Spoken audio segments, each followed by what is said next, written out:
In the previous topic, we have read about the ionic bond.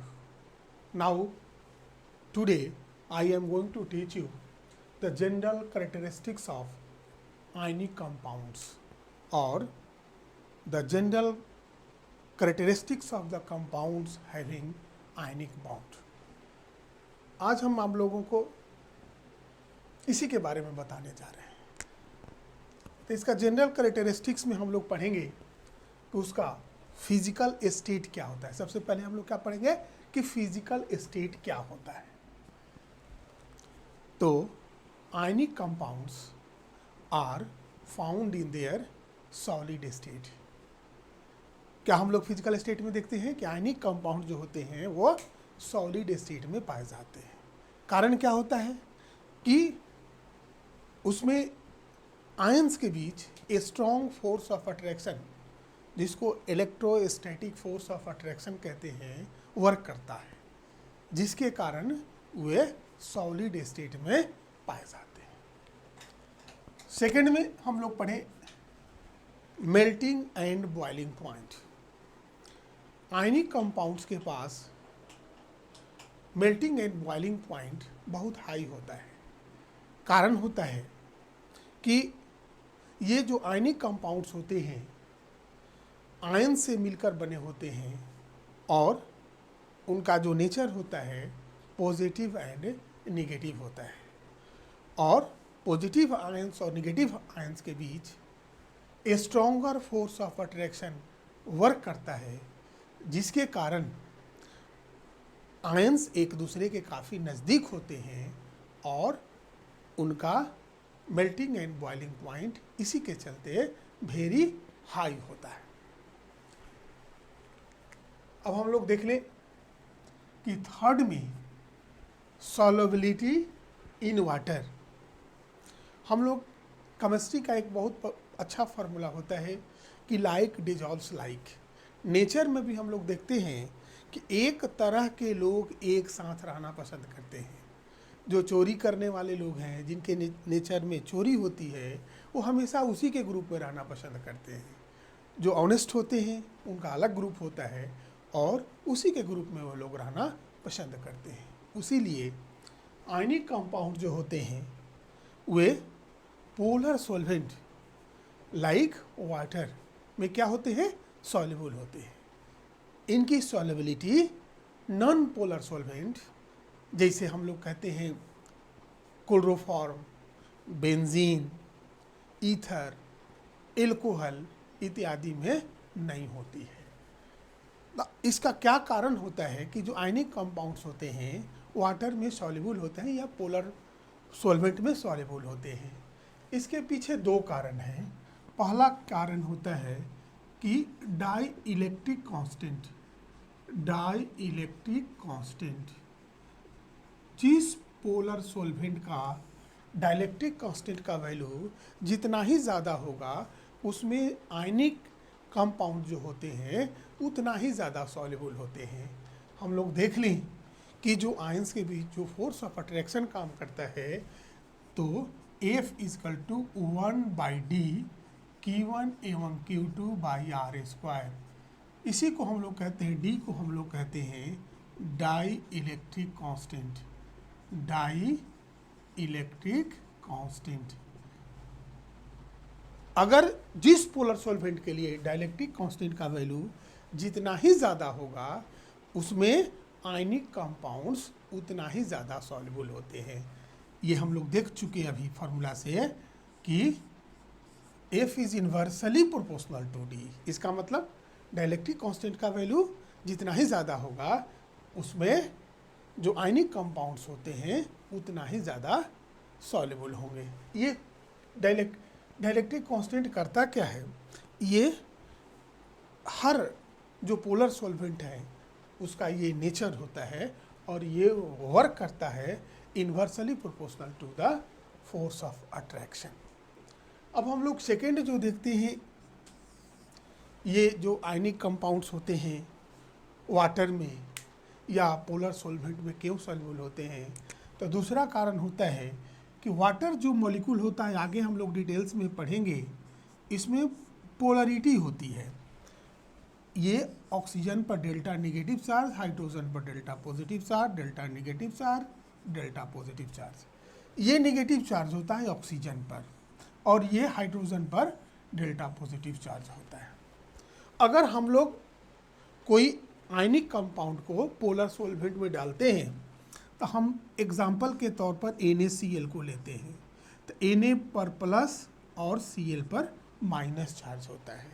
ये क्या काम करता है, जो Na प्लस है, ये ऑक्सीजन जिस पर निगेटिव चार्ज है उसके प्रति इसका अट्रैक्शन ज़्यादा होगा, और Cl माइनस का पॉजिटिव चार्ज के प्रति अट्रैक्शन ज़्यादा होगा। हम लोग जानते हैं कि opposite charges attract each other. तो इस हिसाब से हम लोग क्या देखते हैं कि Na प्लस ऑक्सीजन के तरफ मूव करेगा और Cl माइनस H प्लस की ओर मूव करता है, जिनके कारण जो आयनिक कंपाउंड्स होते हैं वे तुरंत टूट जाते हैं कंस्टिट्यूएंट आयंस में। और जैसे Na प्लस है, इसके चारों तरफ से क्या होगा, H2O मॉलिक्यूल इस तरह से घेर लेते हैं। जैसे मान लीजिए यहीं दिखला देते हैं Na प्लस, अब ये क्या होगा, H ये O हो गया निगेटिव चार्ज, इसी तरह से H हो गया, यहाँ पर ये निगेटिव चार्ज हो गया। ये क्या होगा, इसके चारों तरफ से ये ऑक्सीजन हो गया, ये H हो गया, यहाँ निगेटिव चार्ज है। इसी तरह से इधर इस ओर से भी हम लोग दिखला सकते हैं delta negative charge, delta negative charge, मतलब कि Na प्लस के चारों तरफ O माइनस क्या होता है, घेर लेता है, जिसके कारण Na प्लस और Cl माइनस एक साथ नहीं रहते हैं, टूट जाते हैं और वो पोलर सॉल्वेंट में जाकर घुल जाते हैं। तो इस तरह से हम लोग ये देखते हैं कि आयनिक कंपाउंड जो होते हैं पोलर सॉल्वेंट में सॉल्युबल होते हैं, और उसकी सॉल्युबिलिटी का कारण यही है। एक चीज़ और हम लोग देख लें, ये जो सॉल्युबिलिटी इन वाटर या पोलर सॉल्वेंट दो बात पर डिपेंड करता है। फर्स्ट क्या होगा, फर्स्ट में हम लोग ये देखते हैं कि लैटिस एनर्जी,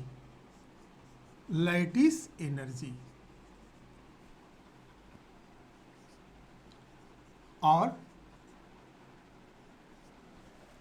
सेकेंड में हम लोग कहते हैं एनर्जी ऑफ हाइड्रेशन।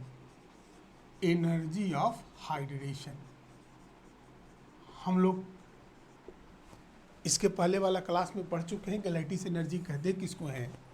फिर से एक बार हम लोग देख लें, the amount of energy required to break the 1 mole of ionic compounds in their constituent ions, इसी को हम लोग कहते हैं लैटिस एनर्जी। तो जिस आयनिक कंपाउंड में लैटिस एनर्जी का वैल्यू जितना ही ज़्यादा होगा, मतलब आयंस के बीच जितना अधिक फोर्स ऑफ अट्रैक्शन होगा, उसका लैटिस एनर्जी उतना ही ज़्यादा होगा, और पानी में उसकी सॉल्युबिलिटी उतना ही कम होगी। तो क्या मतलब हुआ कि लैटिस एनर्जी पर आयनिक कंपाउंड का सॉल्युबिलिटी डिपेंड करता है। Second, energy of hydration. Energy of hydration किसको कहते हैं, देख लें कि when one mole of ionic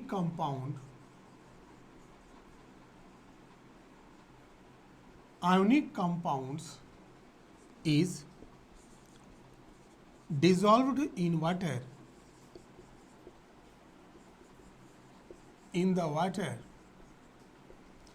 and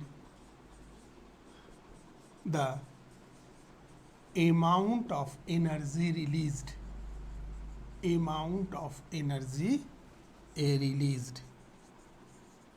is called energy of hydration। इसी को कहते हैं। अगर कोई दूसरा सॉल्वेंट लेते हैं तो हम लोग एनर्जी ऑफ सॉल्वेशन कहते हैं।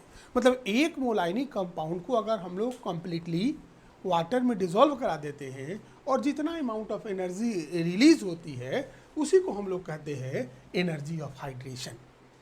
तो हम लोग क्या देखें कि कोई भी पोलर सॉल्वेंट में आयनिक कंपाउंड की जो सॉल्विटी होती है दो बात पर डिपेंड करती है, एक होता है लैटिस एनर्जी या दूसरा एनर्जी ऑफ हाइड्रेशन।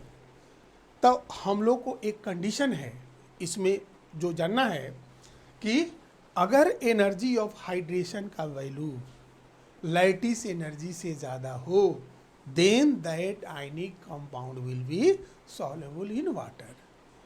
फिर से सुन लीजिए कि अगर एनर्जी ऑफ हाइड्रेशन का वैल्यू लैटिस एनर्जी से ज़्यादा होगा जिस आयनिक कंपाउंड के लिए वाटर में, तो वो आयनिक कंपाउंड वाटर में उतना ही ज़्यादा सॉल्युबल होगा।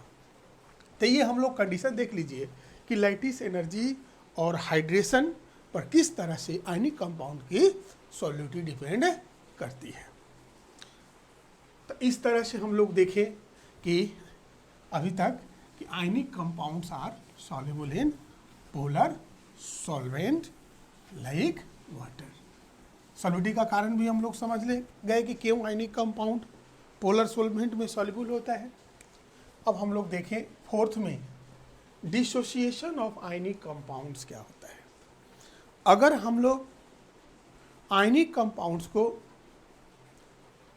वाटर में डालते हैं या कोई पोलर सॉल्वेंट में डालते हैं तो हम लोग अभी पढ़े कि उस पोलर सॉल्वेंट का एक पार्टिकुलर वैल्यू होगा डाइलेक्ट्रिक कांस्टेंट का, और वो वैल्यू जितना ही ज़्यादा होगा वो उतना ही आसानी से आयनिक कंपाउंड को कॉन्स्टिट्यूएंट आयंस में ब्रेक कर देगा और अपने में क्या करेगा, उसको घुला लेगा, डिसॉल्व करा लेगा।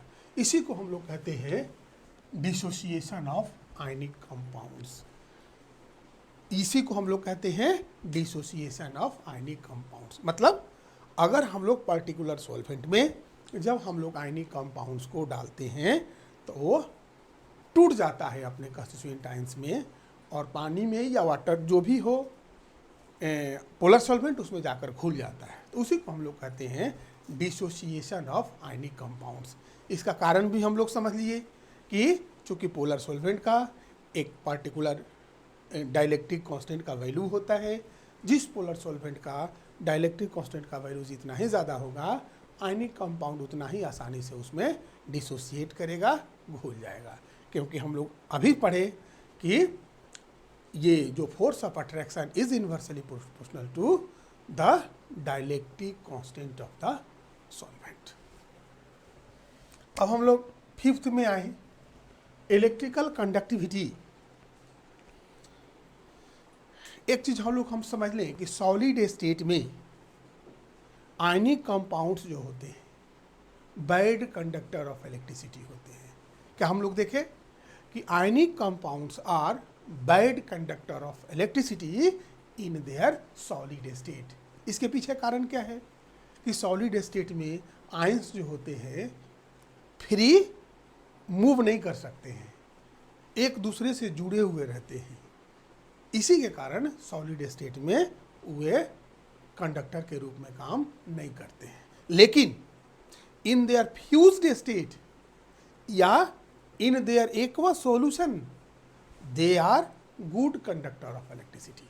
फ्यूज्ड स्टेट में जब हम लोग उसको पिघला देते हैं आयनिक कंपाउंड्स को, तो आयन क्या होते हैं, मूव करने के पोजीशन में हो जाते हैं, इलेक्ट्रॉन्स को कैरी करने के लिए इफिशिएंट हो जाते हैं, जिसके कारण वो गुड कंडक्टर ऑफ इलेक्ट्रिसिटी हो जाते हैं in the presence of fused state. इसी तरह से अगर हम लोग कोई एक्वस सॉल्यूशन में आयनिक कंपाउंड को डालते हैं, अभी हम लोग पढ़े, वो भी अपने आयन में क्या होता है, डिसोसिएट कर जाते हैं, आराम से एक जगह से दूसरी जगह मूव करते हैं और चार्ज को कैरी करते हैं। इसी के कारण in aqueous solution ionic compounds are good conductor of electricity. तो फिर से हम लोग देख लें एक बार कि आयनिक कंपाउंड जो होते हैं in their solid state bad conductor of electricity होते हैं, लेकिन इन देयर फ्यूज्ड स्टेट और their aqueous solution state they are good conductor of electricity. अब हम लोग सिक्स्थ में क्रिस्टल स्ट्रक्चर। क्रिस्टल स्ट्रक्चर, जब आयनिक कंपाउंड्स का क्रिस्टल स्ट्रक्चर को देखा गया बाय एक्सरे, तो ऐसा देखा गया कि ये जो आयंस होते हैं ये मॉलिक्यूल के फॉर्म में नहीं होते हैं, ये आयंस के फॉर्म में ही होते हैं और एक दूसरे से एक इलेक्ट्रोस्टैटिक फोर्स ऑफ अट्रैक्शन के द्वारा जुड़े होते हैं। ये मॉलिक्यूलर फॉर्म में मॉलिक्यूल के रूप में एग्जिस्ट नहीं करते हैं, जिसके कारण इसका कोई फिक्स्ड मॉलिक्यूलर ज्योमेट्रिकल शेप नहीं होता है। केवल ये क्या होते हैं, ये आयंस के रूप में ही प्रेजेंट रहते हैं। जैसे इसके पहले भी हम लोग पढ़ लिए हैं कि अगर एक Na प्लस है तो उसके चारों तरफ 6Cl माइनस होता है, एक Cl माइनस है उसके चारों तरफ 6Na प्लस होते हैं, जिसको हम लोग कोऑर्डिनेशन नंबर के नाम से जानते हैं। इसी तरह से इसमें हम लोग ये देखें कि सोडियम क्लोराइड में सोडियम या क्लोराइड आयन का जो कोऑर्डिनेशन नंबर होता है 6 होता है और ये आयंस के रूप में। वही सीजियम क्लोराइड में अगर हम लोग देखते हैं तो सीजियम का जो कोऑर्डिनेशन नंबर होता है 8 होता है। मतलब कोऑर्डिनेशन नंबर किस पर डिपेंड करता है, साइज ऑफ द कैटायंस और एनायंस। अब हम लोग आगे बढ़े, आइसोमेरिज्म जो नेक्स्ट है, इसका कैरेक्टरिस्टिक्स आइसोमेरिज्म।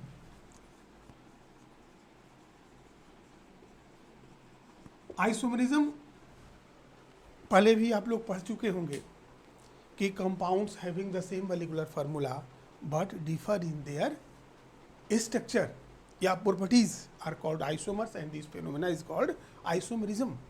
तो आयनिक कंपाउंड्स में हम लोग देखते हैं ये कि आयंस का जो होता है कोई फिक्स्ड डायरेक्शन नहीं होता है, उसमें कोई डायरेक्शनल प्रॉपर्टी नहीं होती है। यह एक तरह का ये फोर्स ऑफ अट्रैक्शन होता है, जिसके कारण इसका कोई फिक्स डायरेक्शन नहीं होता है और फिक्स डायरेक्शन नहीं होने के कारण इसका कोई डेफिनिट ज्योमेट्रिकल शेप नहीं होता है। अगर फिक्स ज्योमेट्रिकल शेप इसका नहीं होगा तो इसलिए they do not show the properties of isomerism. मतलब ionic compounds do not show the properties of isomerism, मतलब इसके डिफरेंट आइसोमर्स नहीं होते हैं। अब हम लोग आगे बढ़े, आयनिक रिएक्शंस, ये लास्ट है। आयोनिक रिएक्शंस, आयोनिक रिएक्शंस ये हम लोग देखते हैं कि आयनिक रिएक्शंस आर वेरी फास्ट, लेकिन वही हम लोग आगे पढ़ेंगे कि जो मॉलिक्यूल होगा जो कोवैलेंट बॉन्ड के द्वारा जुड़ा हुआ रहता है उसका रिएक्शन फास्ट नहीं होता है। कारण होता है कि उसमें ओल्ड बॉन्ड को टूटने में और नया बॉन्ड को बनने में टाइम लगता है। इसी के कारण जो मॉलिक्यूलर रिएक्शन होता है वो फास्ट नहीं होता है, लेकिन आयन को ट्रांसफर होने में कोई ज़्यादा समय नहीं लगता है, जिसके कारण ionic reactions are very fast. Example में हम लोग देखते हैं जैसे सोडियम क्लोराइड है, इसमें अगर हम लोग सिल्वर नाइट्रेट का जो भी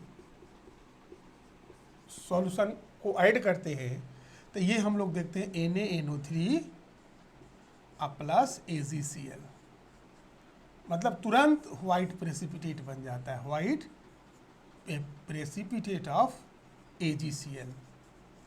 तो हम लोग क्या देखेंगे कि ये बहुत फास्ट रिएक्शन होता है। तो हम लोग क्या देखें कि आयनिक रिएक्शंस आर वेरी फास्ट। आज हम बस इतना ही हम लोग पढ़ लें कि आयनिक कंपाउंड्स का क्या जनरल कैरेक्टरिस्टिक्स होता है।